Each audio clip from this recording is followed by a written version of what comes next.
Welcome back, everybody, to episode 8 of the Bright Lights podcast. I'm your host, Deegs, joined as always by my wonderful friend Mahoney. How we doing? What's up, guys? How you guys doing?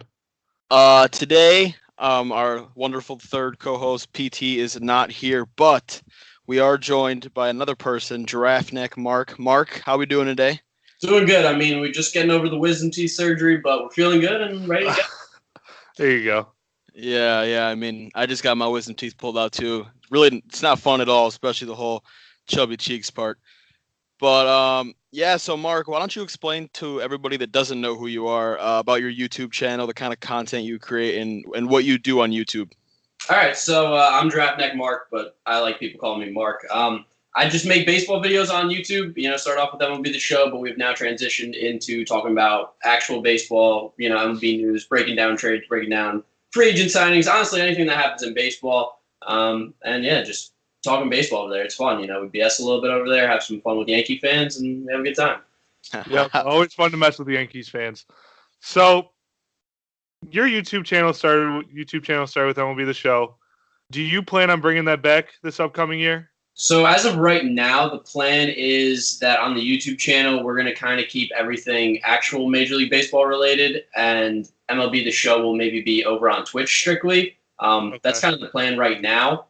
But, of course, that can all change as time goes on. But just the way that MLB The Show went last year and the way the channel's headed right now, covering just regular baseball, it seems like it's probably not coming back to the YouTube channel.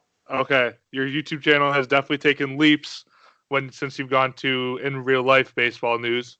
But with MLB The Show, we were introduced to Jabari Blash. So how great has an experience has it been being able to talk to a professional baseball player on a regular basis? He's the man. Like I've said it in my videos when I actually went and met the guy, but he's just like really normal. Like he doesn't act like he's above me or he's better than me. He acts like we've been friends for like all this time, and I mean we haven't, obviously. So it's been really awesome. I mean, the dude is incredibly nice. I mean, he texted me like on Christmas saying Merry Christmas and stuff like that. So that's awesome. Yeah, that's crazy. Going back to MLB, what was it, 16, 17 when it first started? I never in my mind would have thought that it would have turned into like actually being friends with the guy and texting him and talking. So it's definitely cool. Yeah, I bet. So this year you actually got to go to one of his games at my Chicago White Sox Guaranteed Rate Field. Tell me about your experience at Guaranteed Rate. I know in the videos you were saying it's not the best ballpark, and I could definitely agree with you on that. It's definitely not, but still. Yeah, I mean, like, I've been to Wrigley, obviously. I went when I was, like, 6, so my experience there, like, I remember bits and pieces, but now being, 22 years old, I'll definitely remember going to the White Sox Stadium a bit more. Just, like, super bland. I didn't feel like it had a lot of character. I definitely agree. They don't have great colors. Like, black and white's hard to really, like, build a brand around. So, like, you walk into the stadium, it feels, like, kind of cold. It was also, like, never sunny while I was there, so that definitely doesn't help. No. South side of Chicago, too, not, the nicest area. No. I definitely, I'm not telling anybody to go to Guaranteed Rate Field, in ahead of any other stadium in baseball. There's definitely some better ones to go to, but, yeah. It was definitely a cool experience. I can't complain. Well, I think the biggest thing that the White Sox failed on is the fact that the stadium, if you turned it the other way, would face the city, which would make it look 1,000 times better. But whatever they're thinking. But okay, so you said in one of your latest videos that you went to eat with Jabari Blash after the game, correct? Yes. Where did you go? Is the number one question. So we ended up going to the Cheesecake Factory because I think that was like right by their hotel. Great choice. Okay. Yeah, fantastic choice. Big ass menu and like you got lots of options there. So we went to the Cheesecake Factory. Yeah, it was pretty good. I can't complain. Yeah. Did you get any Southside food with Healy? No, I didn't. When I was with Healy, what we did was I got to his house the first night, like super late, went to bed, woke up the next day getting ready for the game, and we pretty much like woke up, went to the stadium because we had to be there early because we were supposed to be there around like 4:00 in case like beef was happening to get on the field. There was the whole debacle with getting onto the field, getting the passes. So we ended up just like waiting there for a couple hours, saw the game, went out to eat with Jabari. Next day, same thing, got started early. So like I never really had the full time to anything. I know like what Portillo's, right? Is like the big thing. Portillo's is huge. Oh yeah, huge. I think I had Portillo's in Tampa last spring break. I think they have one there, but I know Chicago. That's the big. Yeah, Portillo's is starting to go everywhere. So, is there any in New York or? Portillo's? Yeah. No, I don't think so. I literally had never heard of it like prior to like talking to Healy and stuff. So I don't know if it's made it out here, but okay. All right. So next we want to go into your latest YouTube videos and talk about a couple of the topics because I think they have been definitely good talking points. So first I want to start with the shift. And I 110% agree that the shift has to be changed in some way because the way that we're taught to hit is being completely changed with the shift. And I love your thinking of having 2 on each side. Yeah, me too. Do you want to explain that a little bit? Yeah, so I mean, like obviously when I grew up, the way I was taught to hit, like the way I played, hits all fields, spray hitter, line drives, all that kind of stuff. But baseball's changing now, which is it good? Is it bad? That's also could be debated. But my idea with the shift is that you're allowed to you have to have 2 guys on each side of second base. So you can't have 4 guys playing on the right side of second base if you have a guy like Joey Gallo up. Now with those 2 guys, you'd be able to put them wherever you want on that side of the infield. It's just a matter of before that pitch is thrown, they got to be there. You want to take the shortstop, put him an inch to the left of second base, and then as the pitch is being thrown, he runs over. Go ahead, give yourself that disadvantage. But I think you just got to keep them both on each side of the bag. Yeah, I think the shift is really taking a hit with the viewing and because it's just taking away action, like you were saying. It's taking away hits. It's taking away. Honestly, if like Joey Gallo, for example, how that crazy stat, he had more home runs than singles. Yeah. And just, I think that if the shift was taken away, that stat wouldn't be true. And players like Joey Gallo might be bigger names in baseball. Did you ever think of it that way? I mean, like, yeah, I definitely think he'll be a bigger name. And, like, the thing with Joey Gallo, too, is, like, everyone always says, like, oh, just hit it to the other side. Like, he can beat the shift. That's not what he's there for. The Texas Rangers don't want Joey Gallo to hit home runs. If you're the opposing team, him hitting a single the other way or trying to bunt it down the other way, that's a win at the end of the day. Him getting a single doesn't really hurt you. Him hitting a home run is what hurts you. So, of course, you bring in the shift, and that helps out. Exactly. Yeah. Let me chime in real quick. I agree with you about the whole shift thing. Obviously, you look at everybody else.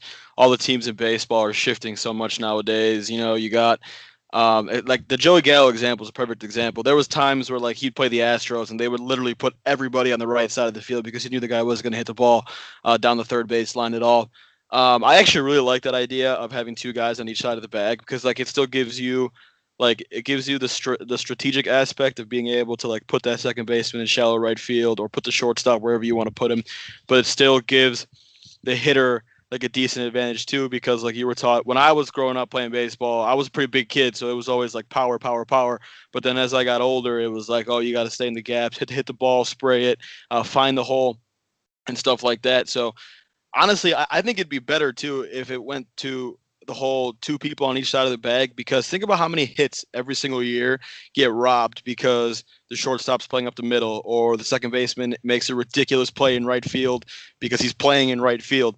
Yeah. So like, I mean, when you talked about the shift, you talked about pace of play or like getting people to come watch the game. And I agree. If the shift got like completely eliminated, I think more people would like baseball because there'd be more hits. It's confusing as hell. If I never watched baseball and I saw like 3 guys on the right side of the infield and just 1 guy on the left side all by himself, I'd be 15 years now, so I don't know what it's done. But when it comes to trying to get younger guys in, the shift is a problem. From a baseball standpoint, is it a problem? Hell no. It adds a strategic aspect for like hitters to be able to beat it, but it has to get regulated to some point. So one, it benefits the baseball teams, but it also benefits baseball as a sport in general. And I think that's the part that gets lost in this whole conversation about the shift is that people think like, oh, we want to take away the strategic aspect. We want the game to change. No, the game has to change at this point because yes, baseball is not necessarily struggling, but it's not thriving like the NBA. I mean, that sport is taking off like crazy. It's entertaining. People want to be entertained.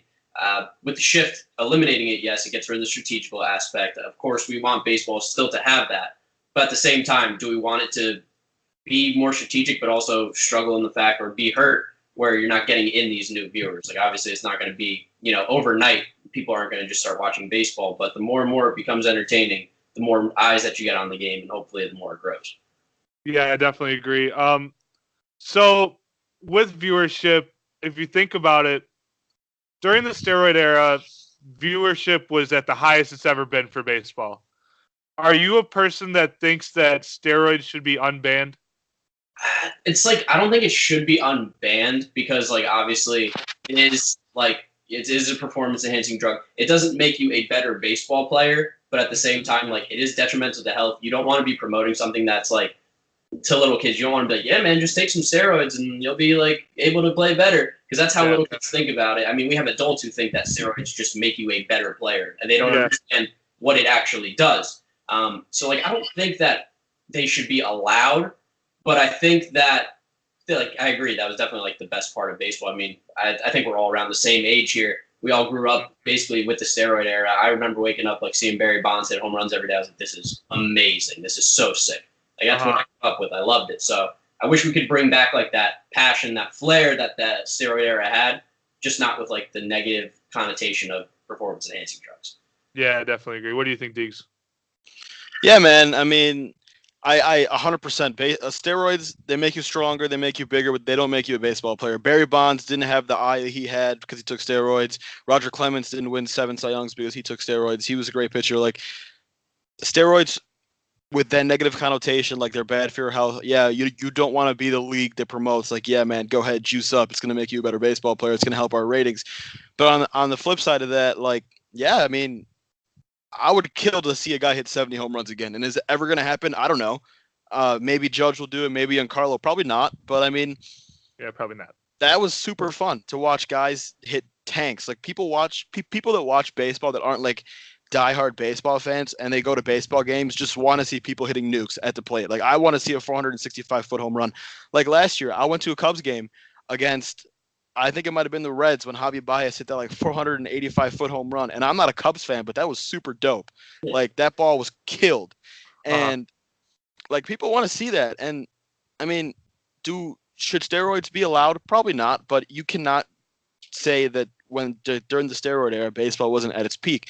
And another thing with steroids, like I said, they don't make you a better baseball player. So that means that people who use them, I don't think they should be banned from the Hall of Fame. Barry Bonds is the greatest baseball player, in my opinion, ever play the game. And Mahoney, we've talked about this plenty of times. Yes, I've been very vocal about this on Twitter. If he doesn't get into the Hall of Fame, that's a crime. Like, for example, the 35% of the ballots came out yesterday, and Mike Mussina has more Hall of Fame votes than Barry Bonds does. Clemens. That is a crime. And Mike Mussina is a great pitcher. Should he be in the Hall of Fame, in my opinion? Yeah, probably. But should he get over arguably the greatest baseball player of all time just because Barry Bonds is juiced up? Hell no. Hell no.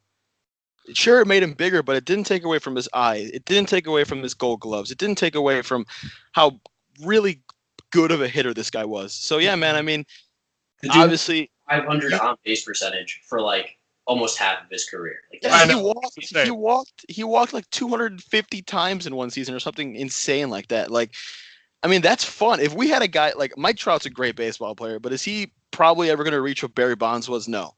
Like, no. Barry Bonds is the greatest baseball player of all time. And it sucks that he played in an era that has such a negative connotation, even though, like, that was the most fun time that baseball was at. Like, before that strike happened, it was amazing. Baseball was, like, the most popular sport in this whole country. And now I have friends that play baseball at the collegiate level, like me and Mahoney. Yeah, we do. Yeah. That don't watch baseball. They just play it. It's nuts. It's crazy. No, yeah, it is crazy. Because then we try to talk to them, and they have no idea what we are talking about at all. Yeah, I mean, like, for me, from, like, high school baseball, obviously, is where I stopped. But, like, even on that team, like, all my boys, like, I have, like, 2 or 3 guys that I can really talk baseball with. And even then, it's, like, not at the level that, like, I would still want. Like, we could talk about what happened the day before, talk about things here and there, like trading players. But even, like, on a just, like, deep dive into it, it's just not nearly as popular. And those are guys who play baseball every day. Like, it's crazy. Yeah. One of my best buddies, he's a D1 baseball player. Dude throws like 94. Right, he has a legit chance of playing the pros. He doesn't watch baseball. Doesn't watch it at all. He just good at it. And that's a problem. You have guys who play the game and they don't even want to watch it or talk about it. Like, that's a problem. Yeah. So in the last couple of years of baseball, we saw this new thing come into play, replay. And I don't know how I still feel about it. I know at the beginning when it was first introduced, I hated it. But the last couple of years I've kind of learned to deal with it. And I feel like if, say, the White Sox were in the situation where replay would really take chances in the playoffs or something in like 5 or 6 years, then possibly. But at the moment when it was first created, I was like, I don't see the point for this. I feel like it takes away some excitement from the game because I feel like it takes away coaches' ejections, but what we've learned is it definitely has not. Yeah. So replay, what you said, it takes more time out of the game. It takes 5 minutes to replay a play. It takes time for the manager to even say something. And I loved your plan on it has to be bang, bang. The fact that it's got to be like football, where you just say right away, we want challenge to play, other than telling the umpire to wait 2-3 minutes, get an answer from upstairs, and replay the play. What do you think is the best plan for this? Do you think they should put a clock on it? It's a weird thing to do because obviously, like you said, the way it is right now, like it's the manager gets to tell them to wait. There's the whole process, but also putting in a clock like also still slows down the game. I'm just a big proponent of it's got to be instant. Like you have basically the time. The clock is essentially from when the play happens to when the next pitch is thrown. There shouldn't be any pause time in between. There shouldn't have to be a countdown. It's like you want to make the challenge, go ahead, do it right now. But like I hate the whole scenario of get on the phone. What are they saying in the booth? Give me a minute. We're going to listen to it. And then it slows down the game. Or you get the guys who the end of the inning. How many times have we watched games? Where they stay. Yeah, the inning's ending and it's hold on, stay on the field for a couple minutes. And like if you're at a game or if you're watching it on TV, you're like, what is going on? I don't understand. Why aren't they coming off the field? 3 outs. It's supposed to be the end of it. So it's just like it's slowing the whole game down. I'm a big fan of get the call right. It's so important to get the call right. But I feel like we're also like in the stage of where we're like, a guy slides in the second and like, oh, let's challenge because his foot was off for a split second. It's like that's not really what replay is about. Exactly, yeah. Yeah, so with replay, I feel like they're taking too much time also with not easy calls, but calls that you can easily see if they're safe or out. And it feels like they're taking an extended amount of time for in a regular season game 150, where both teams are out of the playoffs, where it really doesn't matter. I don't see the fact that they're taking 10 minutes to review a play at second base that in the end really doesn't matter. So do you think they should put restrictions on some calls, like the amount of times it takes to make the call? Like give the umpires like, say it's game 150, like I just said, and they're both eliminated, and by 2 minutes you don't have the call decided, just stick with the call. Yeah, I think that's a decent idea. Like you said, like I think if you can't make the decision in 3 minutes, it's almost like there's not enough conclusive evidence to overturn it. Kind of like the NFL. Like if you can't prove that it's different, then you just gotta stick with the call. So I don't think that having a clock on how long the decision needs to be made is actually a bad idea. I think it's pretty good. It's just like there's always gonna be problems. That's always the thing. Oh yeah, definitely, yeah. It's just like, and baseball's such an old sport. Everyone loves to argue about everything. It's gonna start even more problems, but I think it could be a solution as well. Yeah, I definitely agree. Going back to the clock, I think one thing that definitely needs to be added in the next year or two is a pitching clock. Because who's the pitcher that takes like Pedro Baez? Yeah, Baez. the Dodgers takes like 2 minutes in between pitches, and there's no reason for that to happen. No.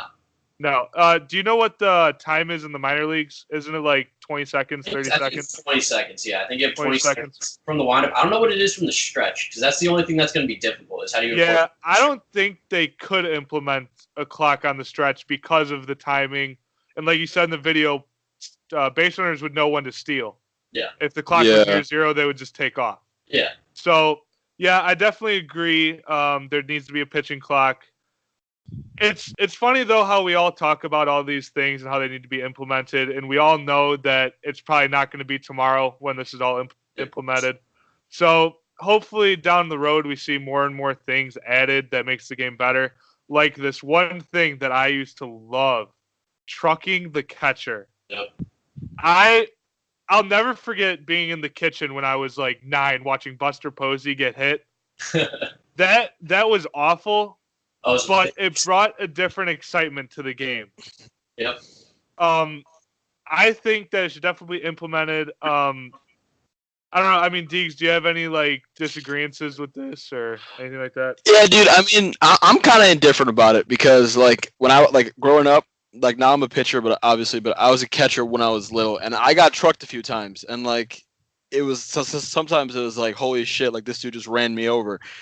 But like it also adds kind of like a physical aspect to baseball. Like you got to hold on to that ball when a grown ass man comes barreling down on you, even though you have all that catcher's gear on.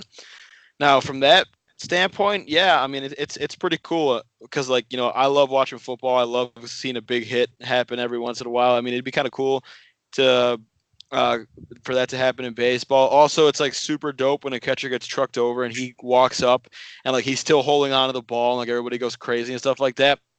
But on the flip side, if Austin Hedges or Francisco Mejia ever got trucked and we're out for the rest of the year, I'd be pretty pissed off. Like my dad was a Giants fan, and when Posey got trucked, that like ruined his whole season. So like, it's indifferent. Obviously, player safety. You want to keep up with player safety because Buster Posey, one of the best catchers in baseball, that guy goes down, changes the whole landscape of everything. Yeah, I definitely agree. So like for me, I personally like how it is now. Like you shouldn't be able to truck the catcher because I know that like if Mejia or Hedges went down, like I'd be really pissed off that was allowed. And I'm sure if Wilson Ramos got trucked and you guys had to go back to whoever the hell the backup catcher is for the Mets, you'd probably be pissed too, Mark. Yeah, I'm not trying to see Kevin Pilecki out. Oh yeah. I mean, like that's the whole problem is because like player safety is so important. You're paying so much money to these guys. It's important that they stay safe, stay on the field. And it kind of builds into the whole thing of like Buster Posey. At the time, he was a star in baseball. I don't necessarily think he is now, but at the time he was. It hurts baseball to not have him on the field. You want to see him be playing as much as possible, gets people watching the game. It's just like it's such a weird thing because like I love the collisions at the plate, but at the same time, like you said, I would hate to see my catcher go down. So it's like a yin and a yang almost. Like you got to pick your poison. Yeah, I mean, the greatest White Sox memory that I have was A.J. Przinsky trucking into Michael Barrett with the White Sox and the Cubs, and that amazing fight happened. So I feel like trucking the catcher would add another element to the game. Like Deke said, more of a physical side. So moving on from that, the Tampa Bay Rays started this new experiment this year called the Opener. And I, for one, I don't know how you two feel, but I absolutely hate it and I want it gone from baseball because I feel like it takes away opportunities from other starting pitchers, whether that be younger guys or just free agent starting pitchers that this has never been seen before. And I, like you, Mark, I don't think this stays, and I really hope it doesn't. I could see this continuing in the playoffs. Not the playoffs, or using the starting pitchers as a closing role in the playoffs. But the opener, I hope, is gone in the next year or two because it just takes away from the game, in my opinion. Yeah, I'm not a huge fan of the opener because, like, I don't know if you guys agree with this opinion, but like, typically when you get to the major leagues, a reliever is what? A failed starter. Most people aren't being. Yeah. Oh, like, definitely, 110%. Yeah. I'm going to get that reliever. It's like, no, I'm going to get a starter, and he probably projects more as a reliever. So. Like, I mean, we saw what happened with the Oakland A's in the playoffs against the Yankees. What a horrible, horrible decision to go with. Seriously, yeah. Or whatever it was, or who was it? Yeah, it was Liam Hendricks. Yeah, like, you go with Liam Hendricks, he got shelled. He didn't look great, and it was just, they put themselves in a deep hole. And then, especially, like, if you go to the bullpen for the entire year, let's say you do the opener, you can't sustain that kind of pitching throughout the entire year. Your arms are going to be gassed. You're going to need to go through 10, 11 pitchers throughout an month probably in the bullpen. Like, I don't know, starters, if it ain't broke, don't fix it, you know? Like, that's kind of my whole thing. And people like to argue, like, oh, in the playoffs, starting pitchers are pitching less. Yeah, but you're getting those starting pitchers coming in out of the bullpen now. Exactly. Again, like, because they're the better pitchers over the relievers. I'm okay with using maybe more, like, you throw a starting pitcher 5, and then you bring in another guy 3. Like, I think that's a great idea. But I don't understand what the positive is of starting a guy 1 inning and then just going all bullpen. It doesn't make sense to me. I don't know. Yeah, not me neither. What do you think, Deeks? Yeah, well, I mean, I don't know. Okay, if you look at why the Rays started doing it, one, it was because they had a shit ton of injuries. Like they had a bunch of guys go down, and two, I mean, their starting rotation outside of Blake Snell pretty much had a lot of holes. So I'm not opposed to teams that have pretty solid bullpens doing that. For example, the Padres, we had a time period where we had our fifth starter go down, and every fifth day was a bullpen day, and I'm pretty sure they won every single time they did a bullpen day because you got when you're a team that has a pretty solid bullpen and you have the luxury of rolling a guy out for a reliever out to pitch every 2 innings, then you slide your closer in the ninth. I mean, that's pretty good. Typically, relievers are, yes, failed starters, but they're also failed starters who have the stuff to be effective enough for 1 inning. For example, Matt Strom, San Diego Padres reliever. You guys probably have no idea who that is. Former number one prospect of the Kansas City Royals. Dude should be a starting pitcher. He's 23 years old. Is he going to be a starter long term? Probably. I think he'll be in the rotation this year. But if he stays in the bullpen, he has some of the nastiest stuff from the left side I've seen from a reliever in the last 5 years. And like that's typically how it goes. That still have the ability for 1 or 2 innings or to face 3 or 4 batters and get the job done. Do I think the opener is going to stick around? No, I don't. I think what happened with the A's in the playoffs when they decided to throw a bunch of relievers out is gonna teams are gonna start doing that. They're gonna fail miserably and it's gonna go away pretty quickly. But it's kind of a cool idea where if you have a good enough bullpen like the Padres did, or for the majority of the year the A's did, or the Yankees even, like you just throw relievers out to pitch every 2 innings, keep the guys off balance and see how it goes. So do I necessarily like the whole opener thing? No, but am I opposed to like bullpen days where guys go out there and you throw 5 different guys, 2 innings a pop, the closer gets the ninth? Not really. I mean, that's kind of a fun thing to do if your rotation either sucks or they're injury prone. Yeah, I think I definitely like agree more with what you're saying. Where like like you said, the Padres had an issue with the fifth starter, so they would go to the bullpenning days, which I think is okay. It's just like the opener. I don't understand the process of like 1 inning because the Rays would do like they would throw out what Romo out there for an inning. Romo threw a ton this year. Yeah, they would throw what like Yarborough out there for like 4, right? And then they would back to like regular bullpenning. So I'm like, I don't understand why you wouldn't just start with Yarborough and like it's the whole just opening it up with the reliever. I get like maybe because it's the first 3 batters, just start the game off like guaranteed going 1, 2, 3. It's just it's such a foreign concept to me, and I'm a traditionalist for baseball. So like I don't know. I hate the whole idea of weakening the bullpen like every 3 or 4 days just to get maybe that one extra win. Where like I mean, with the Mets, it's a different scenario, but like the Padres, the starting rotation isn't strong to begin with. So every 5 days you're going out bullpenning. Let's say that's 2 days later, Joey Lucchesi or whatever has a bad outing. Then the bullpen's even more tired. Like yeah, and I feel like it's just going to snowball. It's going to be a big effect, and I don't know. I can't see it being effective for an entire season. But the Rays kind of proved it wrong last year. I don't know. They definitely did. Yeah. Yeah. So sticking with the opener, like what you said earlier, Deegs, people that don't watch a lot of baseball and they come in to watch a game and they see the shift, they're going to be confused and just flustered. I feel like if they were watching a baseball game with an opener, they'd be even more confused with pitchers pitching 1 or 2 innings and switching off and seeing a bunch of pitchers in a game.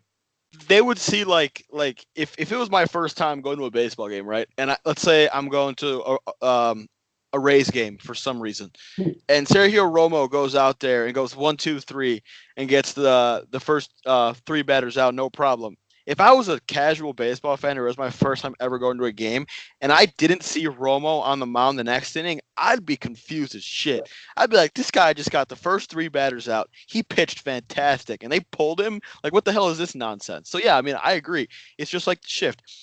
That is another thing that can drive people away from baseball because baseball is an extremely complex sport. I was trying to explain to some of my relatives here, like, how baseball works, and they immediately just got super confused because you have to really know all the strategy and stuff that goes into baseball. So yeah, I mean, that's a really good point to make. I didn't even think about that when talking about the opener. Is like that could be one other thing that confuses the hell out of just a casual person watching baseball. Yeah, it's definitely a caveman's game. I mean, like baseball, I don't want it to go away from being like complex at all. I love that part about it. But at the same time, it just needs to be easier to follow because, again, like you said, like if you were watching a game, you'd be like, why is he not back out there? And like baseball needs to be star driven. That's one of the problems in baseball. We don't have enough stars. Like Mike Trout, the best player in baseball without a doubt. A lot of people don't even know who he is because he's so quiet. Like he's just not start. You start getting more of these bullpen guys being more prominent and being used more. No one's following a bullpen guy. No one's like, oh man, I can't wait to go see Sergio Romo pitch one inning. You're like, oh, I want to go see Blake Snell throw 7. Like, yeah, exactly. So I don't know. Yeah. So another point that you made in your latest video was a DH in the NL, which I feel is definitely. I feel like this can happen the most out of any of the things that we've talked about. I feel like it could definitely happen within the next year or two. And I've been talking to people about this, and they're saying, what about the pitchers that can hit?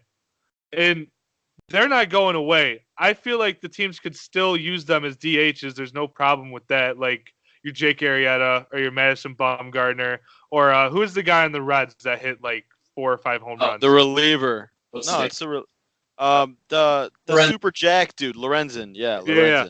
So, I mean, I could see that the DH in the NL, but it gives teams options that if that pitcher does pitch and they don't want to, they want to rest somebody, they could definitely do that and just have the pitcher hit.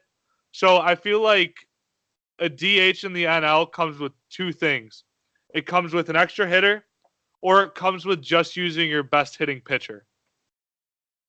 So what do you guys think about a DH possibly coming into the NL?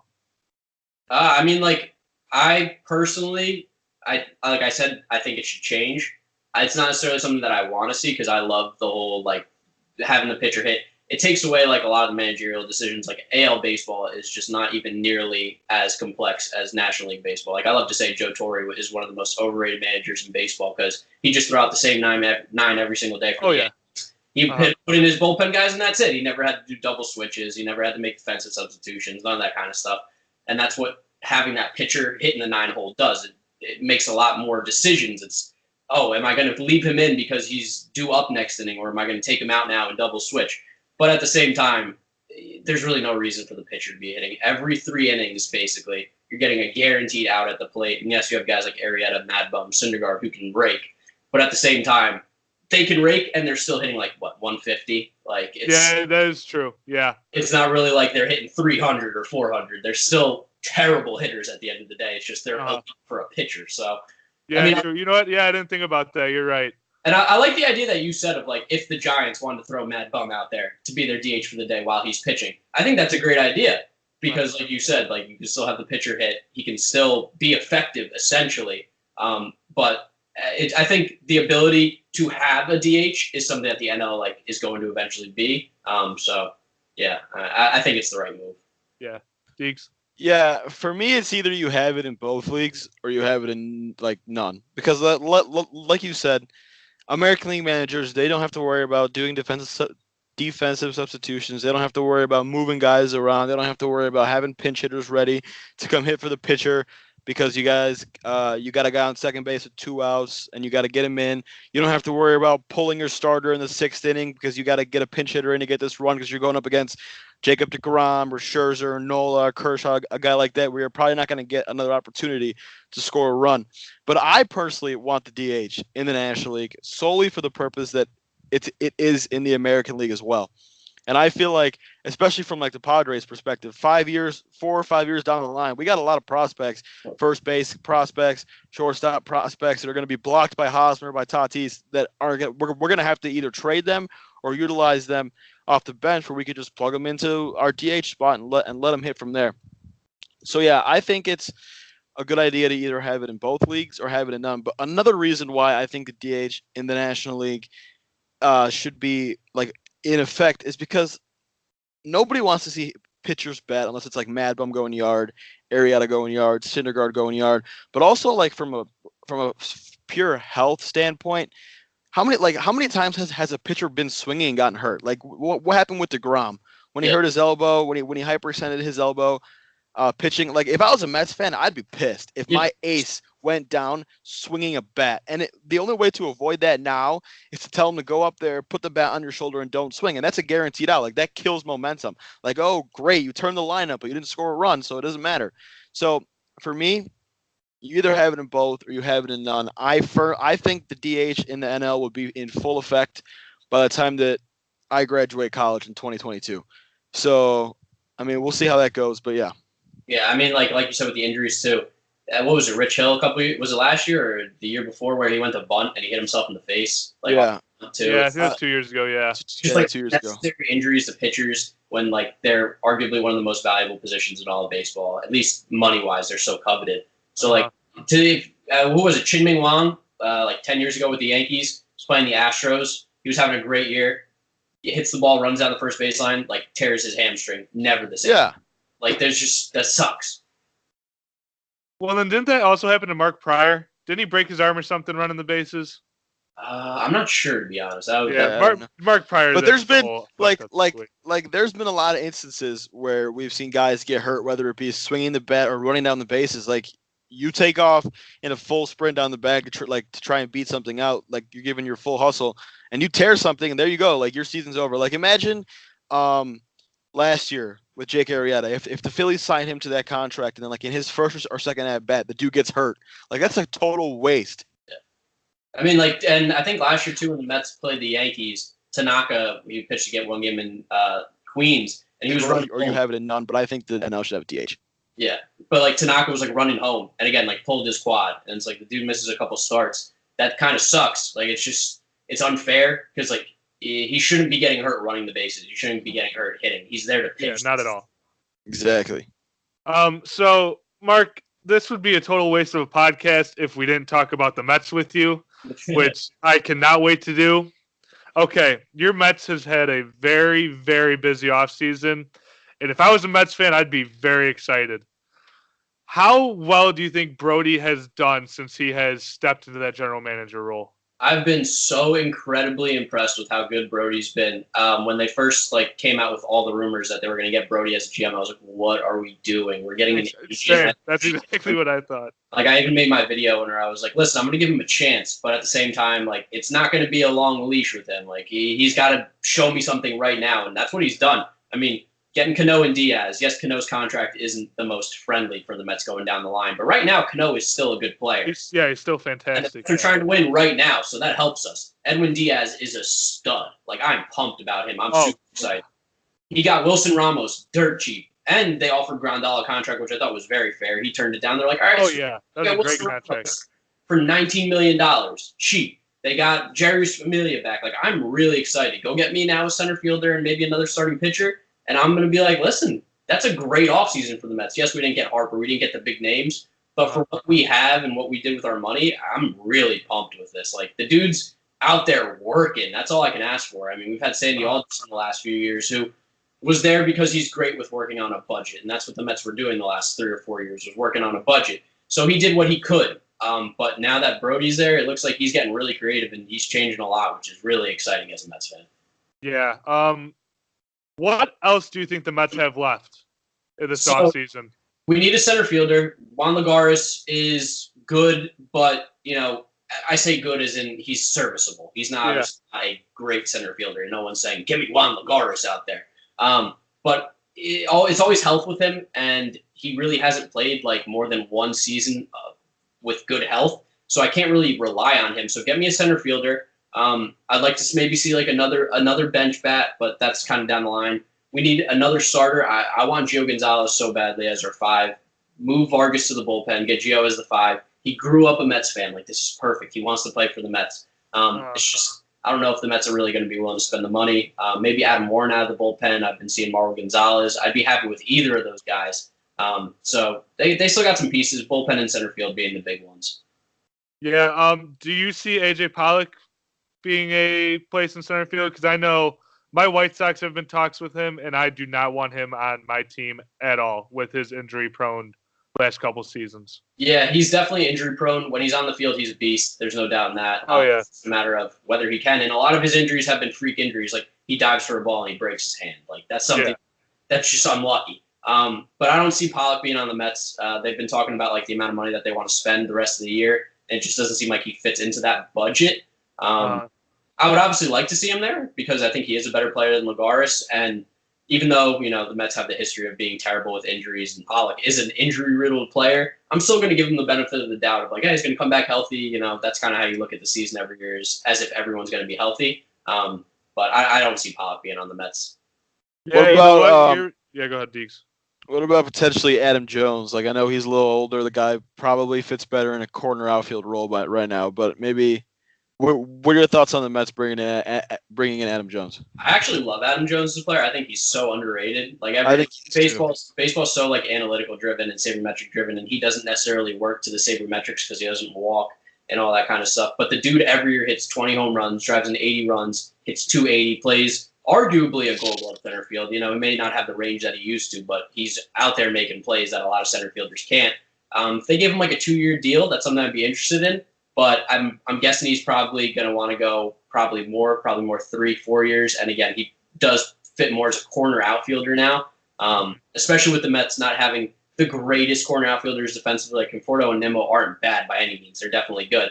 But if you had more athletic guys out there, then yeah, he could play center. But I think him being the sole guy in center and relying on him is going to be a little tough. Yeah, I definitely agree. The way the Mets have changed this offseason, I am very interested to see how the season goes because I definitely think that they can make a great run for the East. Oh, yeah. No, I think so too. Yeah.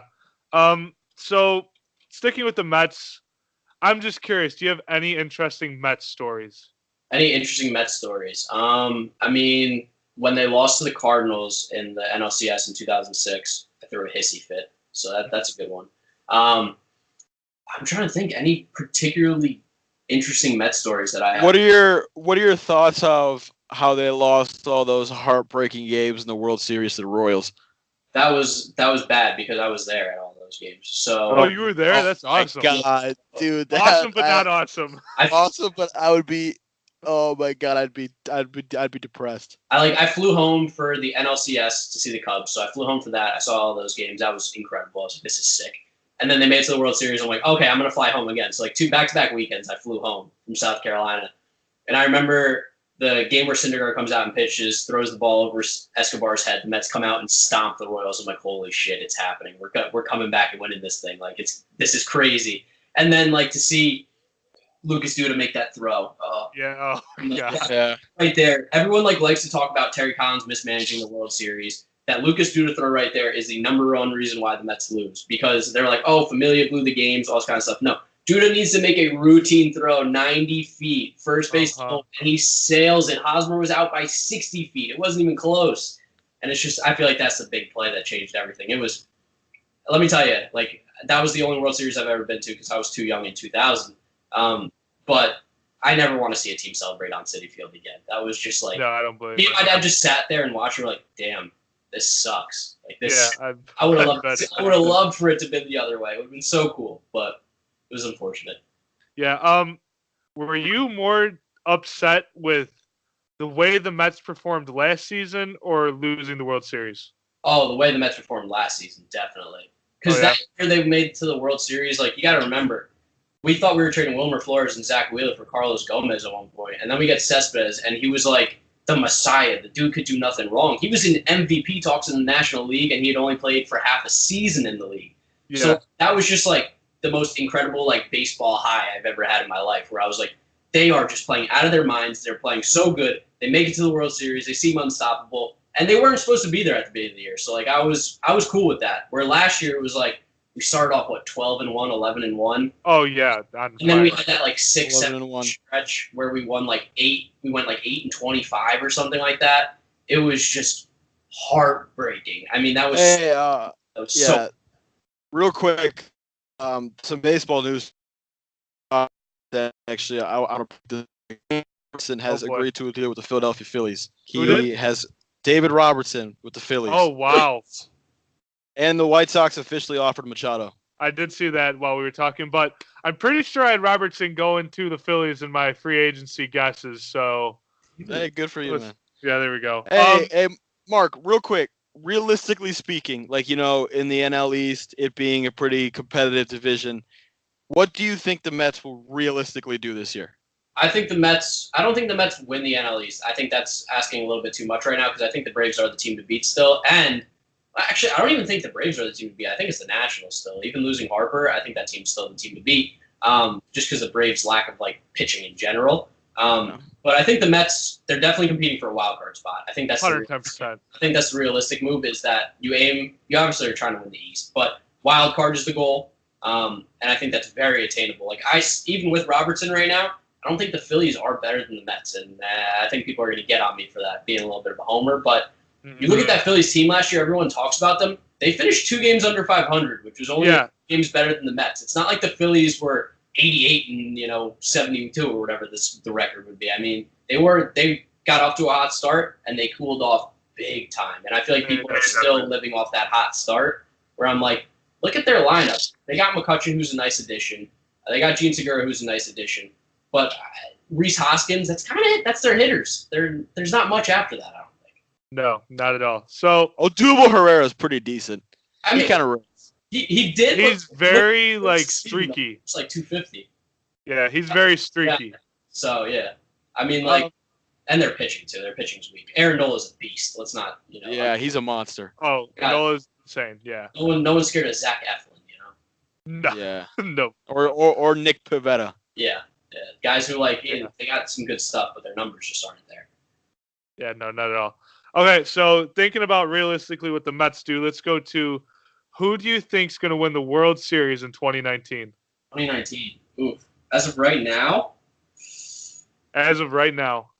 So, I did this last year too, but the Yankees are so good. The Yankees are so good. It's I hate it. It pains me to say it, but it's really hard for me to pick against them, especially getting Paxton, getting Happ back. Like that rotation, everyone's talking about they need pitchers. That rotation's really good. Yeah, I don't think they need any more pitchers. Paxton, if they get Machado, it's going to be stupid. Yeah, because they're getting Machado. It's just a matter of when. I know. They're just too good. They're way too good. And I hate to say it because it's like everything I believe against, but I really do think that they're the team to beat in 2019 right now. Yeah, I agree. What do you think, Deegs? Yeah, I mean, right now, it's definitely the Yankees, in my opinion, especially if they get Machado. That's just stupid. Like, that lineup is literally a pitcher's nightmare. So probably the Yankees. I mean, it's a toss-up for me right now from the National League, who goes up against them. Yeah, obviously you got the Dodgers, unfortunately, because I despise the Dodgers. You got the Cubs. You can never count the Cubs out. Milwaukee, I mean, they were a game away from doing it last year.